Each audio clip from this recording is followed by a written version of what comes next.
Welcome to the creative community. I'm your host, David Starkey, and my guest this time is Zach. Hi, David. Zach, I always say that you're a filmmaker. In addition to being one of the funniest people I know, you've made a movie. Yeah. Way to go. It's called Doug by Zach. Tell us a little bit about what it is. So Doug is a guy who sees that his niece is making money being an influencer, and so he thinks makeup videos, right? Yeah, exactly. So he says, "Well, I could probably do that," right. And so he gives it a shot. Right. Yeah. And this is a film that you made yourself. You didn't let anybody see it until it was done. Why was that? Thematically, it's a guy who thinks he can be an influencer, but to be an influencer, you should have friends. There should be other people associated with it. And he just doesn't for the most part. And so I wanted to, just thematically, I thought it'd be interesting to really be, so from, I usually have my wife read my scripts. I never had her read any of this. Nobody else was on set. It was just me. I would fire up the camera myself, hold up a little sheet that said scene 1, take 3, put it down, start the sound recording.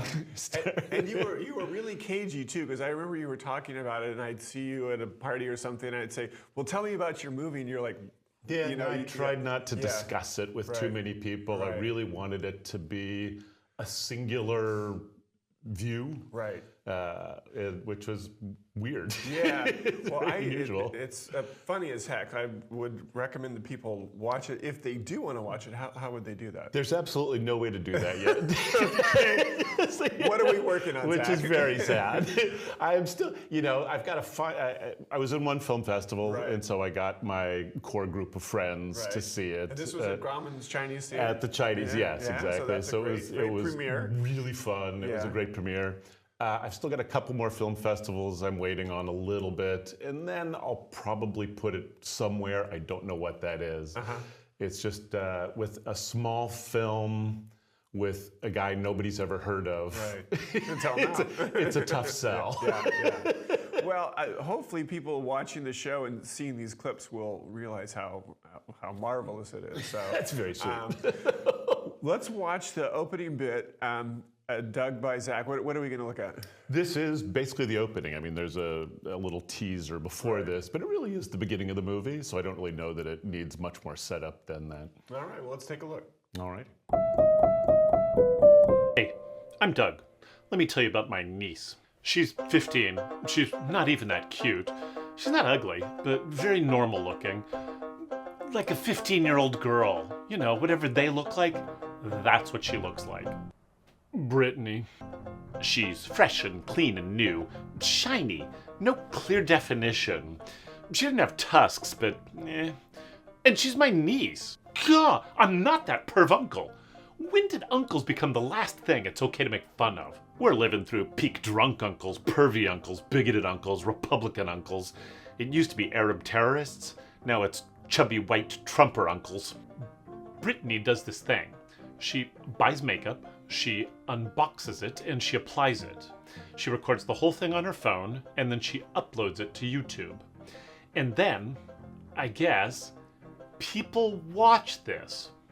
For this, for opening makeup and putting it on her face, she makes $500 a week.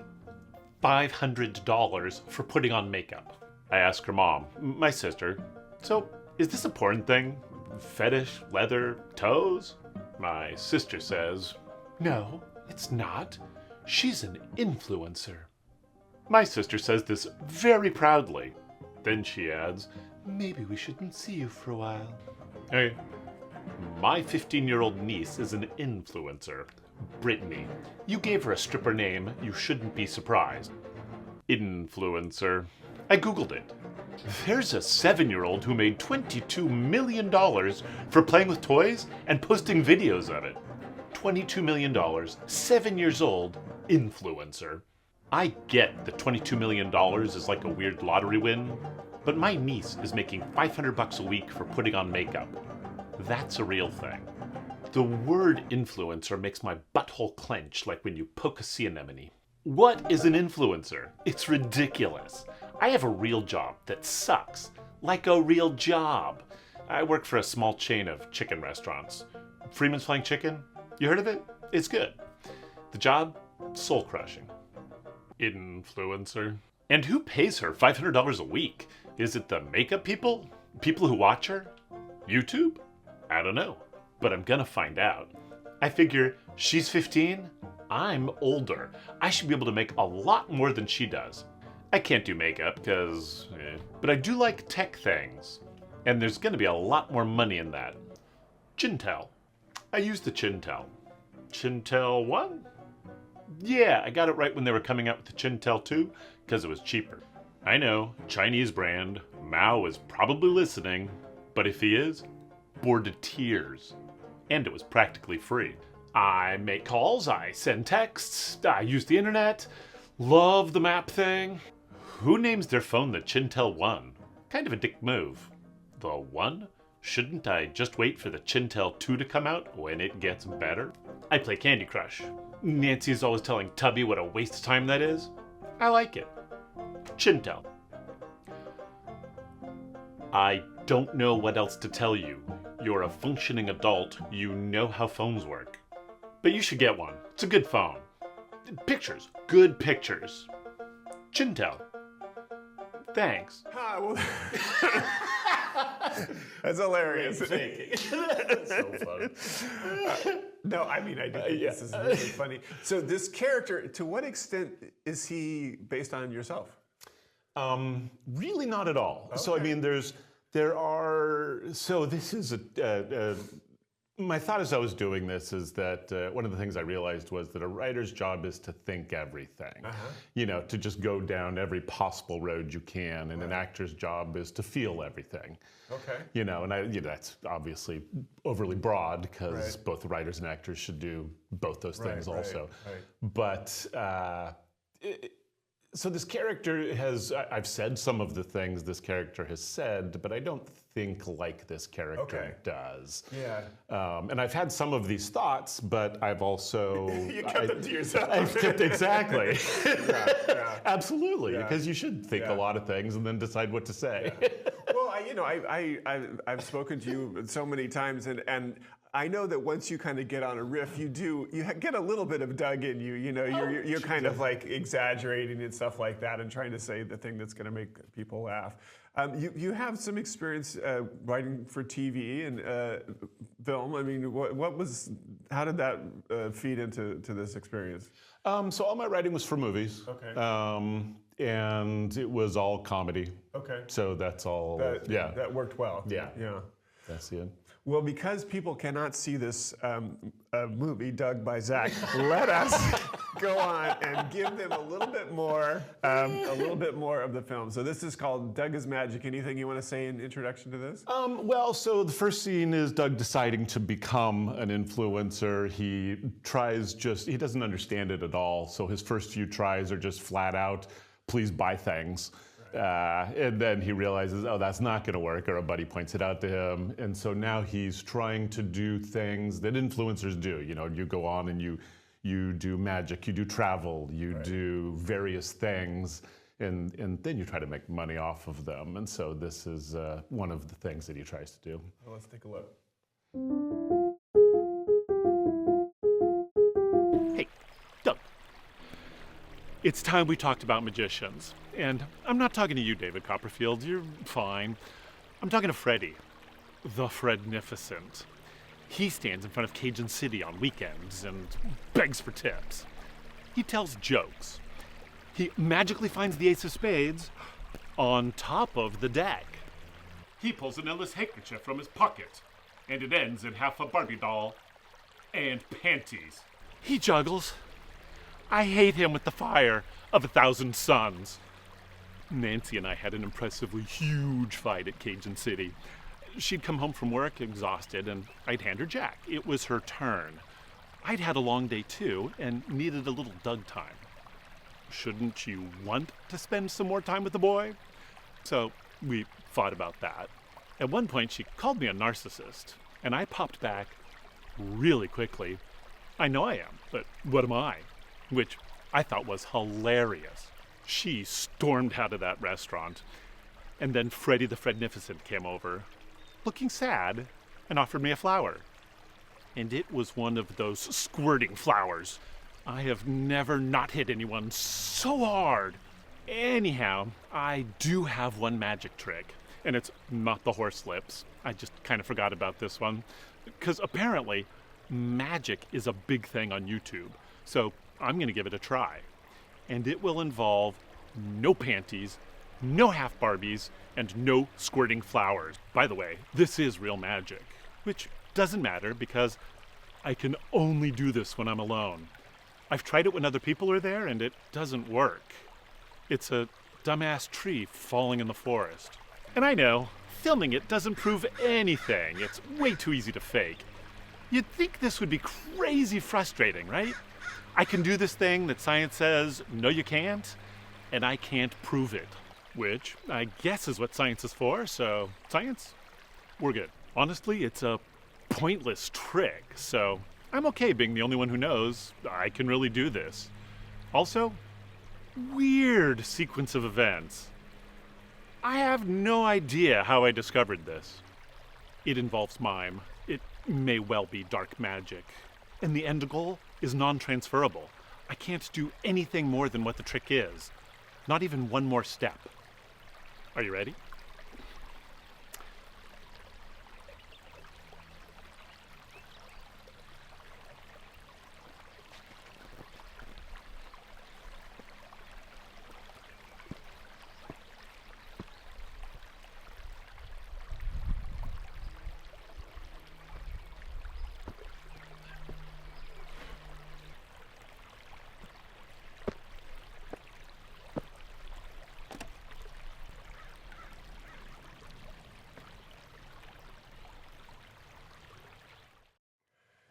And we're back talking to Zach about his movie, Doug by Zach.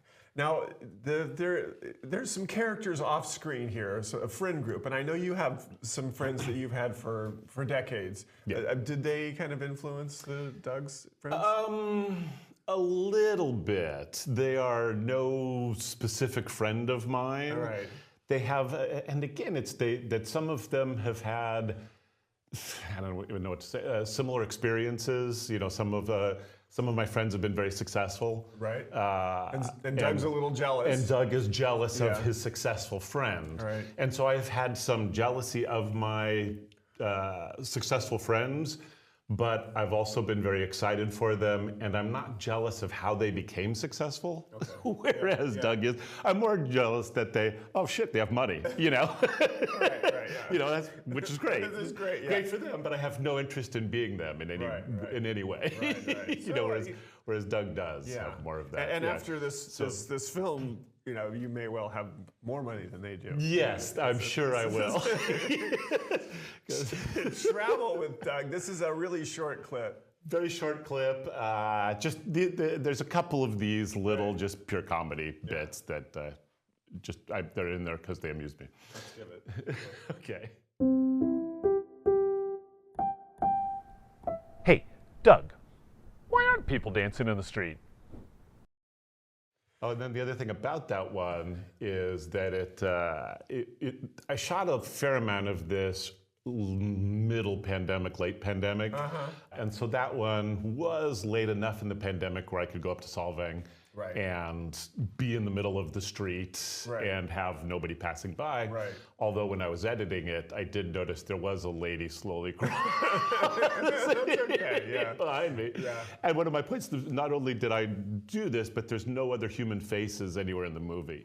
I was super careful not to have pictures show up anywhere or just. It's just really just it's just Doug. It's just Doug. And Zach. He's all that exists in the world. Right. Well, one of the things that you do you have a little, like there's the abstract painting that's sort of vibrating in the back, and in one frame there's the number 3 is rolling around in a picture frame. What's that all about? That was, well, 2 different things. One is there's some art stuff that ties some things together, I think. but mostly it's to get motion in a static shot. The whole thing is when I'm filming myself, I can't move the camera. Because it's just you. You're the whole crew. You're the crew, man. I cannot. There's no dolly shots. So the camera's sitting still. Something needs to be moving, and so that's what I use the little picture-in-picture for, is to have some motion. And for me, it gave it a touch of surrealism. I mean, it's already absurd, but it had a touch of like, is this actually taking place, or and is it all in Doug's imagination? I thought that was nice too. Okay, yeah, that's good. So that was and you don't notice it right away, or you think, well, maybe Zach did something wrong here. But you're the genius. You're the auteur. You're the auteur. Yes, so we have to trust you.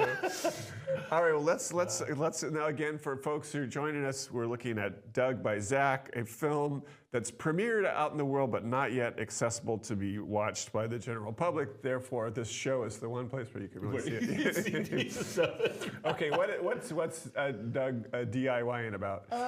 It's another moment where he is DIY is a typical YouTube genre, and so he's still looking for more genres.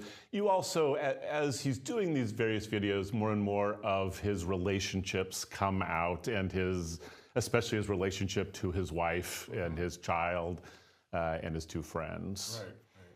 Right. Hey, Doug, I'm doing a DIY video so that you can do it yourself. This is how to cut your own hair. Did I show you this rug? Nancy had it made for me when I stopped work at Arthur Anderson. It's all my old ties.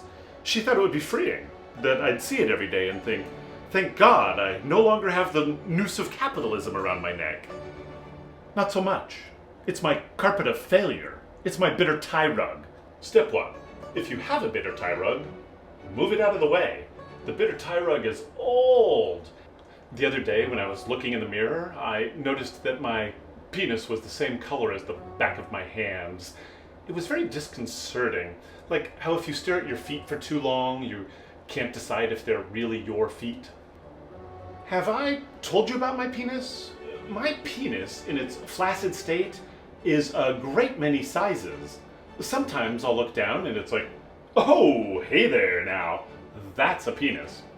Other times it's, oh, hey little feller. Is that normal? I do not have the data set to extrapolate this to a universal truth. I cut my own hair. This is not new. This is not failure. This is not COVID. This is genius. I bought these clippers for $30 12 years ago. I cut my hair once every 2 months. That's more than 72 haircuts. I've amortized it, 42 cents per haircut. This is genius. Step 2, buy a set of $30 clippers. Probably that's step 1. Too late. I read the directions. I still have them here if you need them. You cut the top of your hair one length, the side a little shorter, and the bottom the shortest. I use a 10, an 8, and a 7. Step 3, pick out a hair clipper size. You may have noticed that I have a high forehead. Not new, and it does not affect how I cut my hair. My hairline is not receding. The Christmas before graduation, we were all drinking down at the lake, trying to decide what to do with our futures. Matt's big idea, his gold mine opportunity for me, was to rent out my forehead for advertising, like a billboard. I get it, Matt. I have a big forehead. You've seen my sister. Matt is bald now.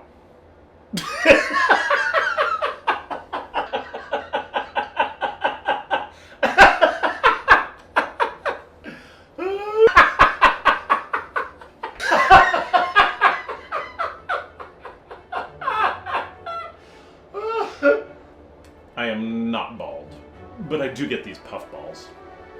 They tend to bozo. Bozo. Bozo. Bozo. Bozo. Bozo. Bozo.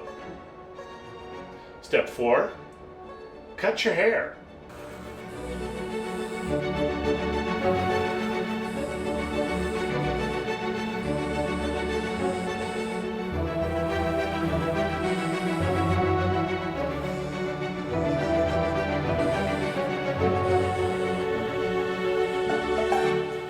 The hardest part, the back. Step 5. Put your fingers like this, shave right up against it.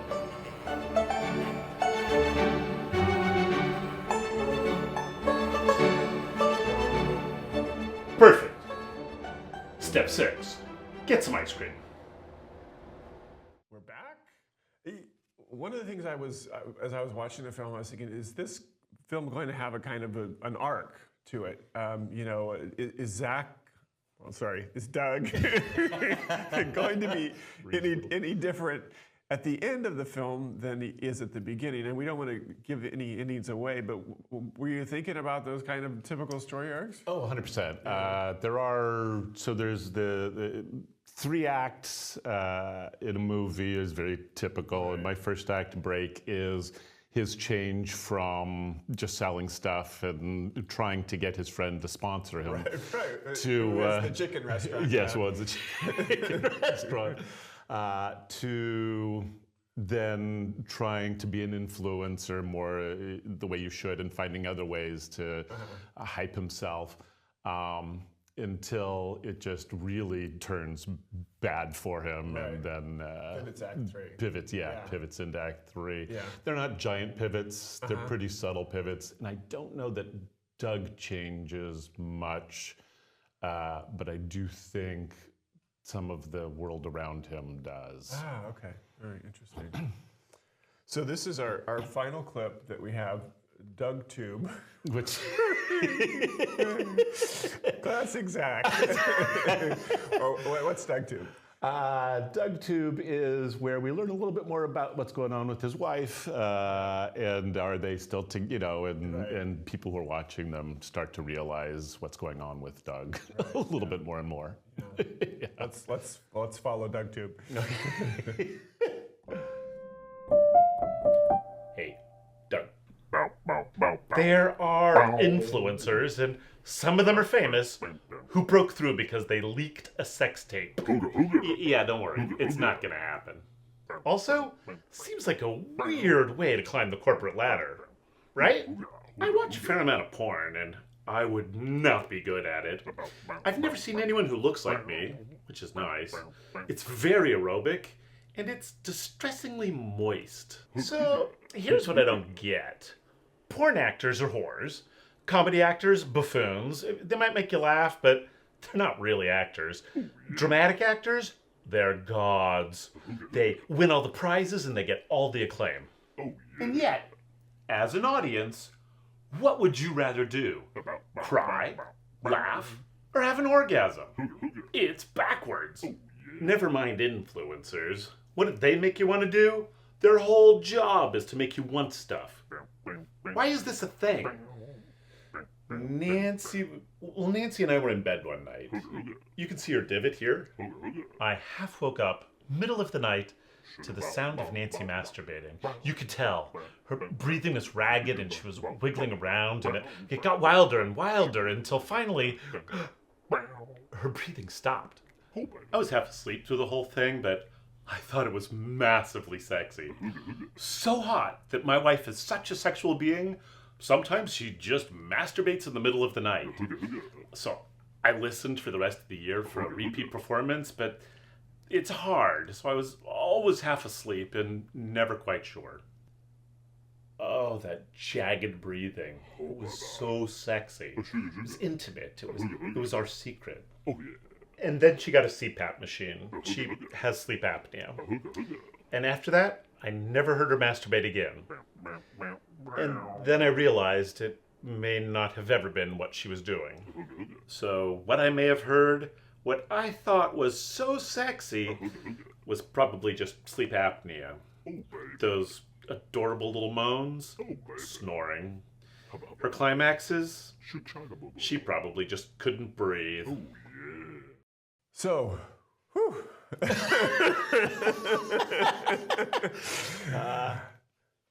Doug by Zach. We got about 2.5 minutes left. Tell me everything you can in 2.5 minutes about the making of this movie. What were the biggest challenges and stuff like that?